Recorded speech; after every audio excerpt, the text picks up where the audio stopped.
我欣賞周深咧，因為佢係一個非常優秀嘅歌手，佢非常專業，唱歌好誠懇，可以將短短嘅流行歌咧唱成一個小歌劇一樣，裏邊嘅人物係有血有肉，裏邊講無論係悲歡離合啊，抑或憤慨激昂啊，抑或勵志啊，所有歌嘅表達咧都非常之好。我聽過佢嘅歌，就算佢未到30歲咧，已經唱歌咧係非常之能夠深刻咁樣咧，係將個故事同大家唱出嚟，即係非常動聽。因為你睇到佢啲舞台製作咧係用好認真嘅，咁同埋咧就已經係成個行裏邊都出晒名，即係佢練歌練到後邊啲音樂師咧都覺得夠啦，佢哋仍然咧係要唱得好。咁我亦都去過佢幾個音樂會，即係滂沱大雨裏邊唱3個鐘頭咧，佢照唱嘅。當然啦，即係佢本身嘅音色啊、音域啊都好出眾，好敬業，對啲聽眾咧同埋啲觀眾咧係非常之忠心，即係將佢自己最好嘅表現出嚟。你睇到佢嗰啲演唱會咧係確確實實咧係想最好嘅視聽嘅感覺咧係俾啲觀眾嘅，所以我認為咧佢係好值得欣賞。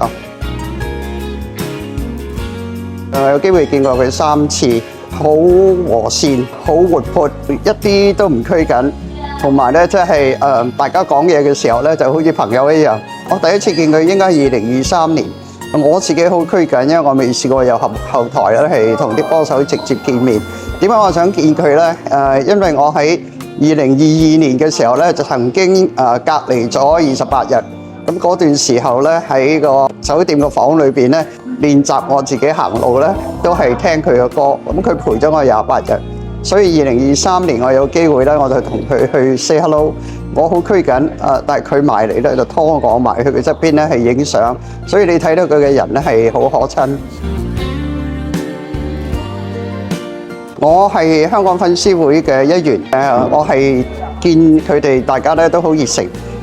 有時咧就交換禮物，咁我由2024年開始咧就每年做一個月曆，就送俾我哋嘅成員。點解揀月曆咧？因為我認為時光係好寶貴，就希望每一個攞到嘅月曆嘅人咧，都好好地利用佢時間，即係令到佢生命咧係更加充實，